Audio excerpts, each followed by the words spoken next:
You've thought about it before. Maybe you didn't say it out loud, but the thought crossed your mind.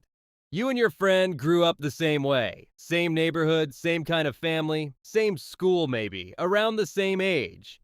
And somehow, somewhere along the line, they started pulling ahead. They moved out, or they're saving, or they just seem less stressed about money than you are. And you're sitting there wondering what exactly happened. What do they know that you don't? What are they doing differently? Because from where you're standing, it doesn't fully make sense. And here's the thing, it's probably not what you think. It's not that they're smarter, it's not that they got lucky, and it's almost certainly not that they earn dramatically more than you. The real reason is quieter than that. And once you see it, you can't unsee it. Before we get into the actual reason, we need to talk about something that's probably already happening in your head: comparison. When we see someone we know doing better financially, the first place our brain goes is unfair. We start listing reasons why their situation is different. They got help from family, they had a head start, they don't have the same responsibilities as me. And sometimes, honestly, those things are true.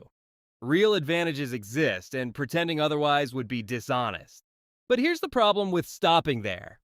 When you spend all your energy explaining why they're ahead, you never actually figure out what you could do differently. The comparison becomes an excuse instead of information. The smartest thing you can do when someone around you is winning is get curious instead of defensive. Not to copy them, not to compete with them, just to understand what's actually going on. Because there might be something genuinely useful in there for you. So let's get curious. Here's what's almost always happening when someone you know is financially ahead of you, and it has nothing to do with income. They made a decision earlier. That's it. That's most of the gap. Not a smarter decision necessarily. Not a bigger decision, just an earlier one. They started putting something aside 6 months before you did. They stopped a spending habit a year before you even recognized it was a problem. They started thinking about money differently, maybe because of something they read, or something someone told them, or just because something clicked, and that shift happened before yours did. And here's why that matters so much. When it comes to money, time does something that almost nothing else can do. Every month you're building a habit, or saving, or making a better decision, that month compounds. It stacks on top of the one before it. The person who started 2 years before you doesn't just have 2 extra years worth of money, they have 2 years worth of momentum. 2 years of a mindset that's already been tested and proven to themselves. That gap you're looking at isn't really about what they have, it's about when they started.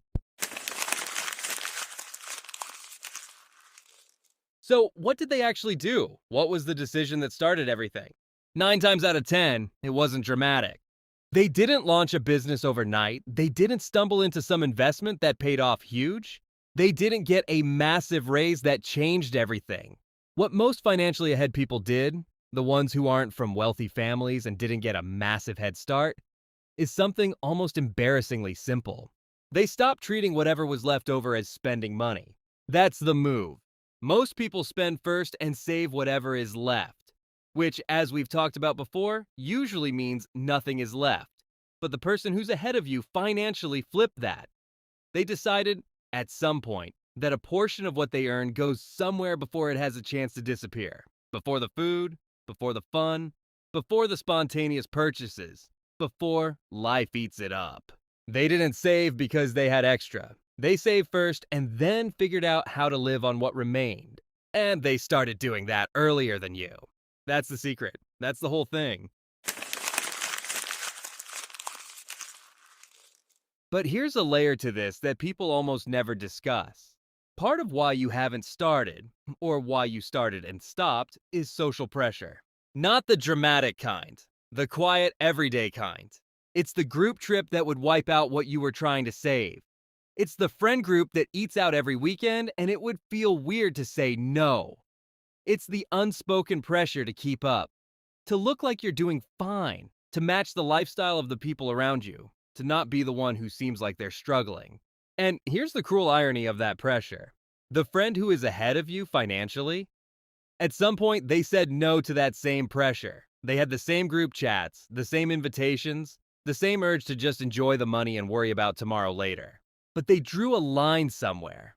Not always publicly, not always loudly.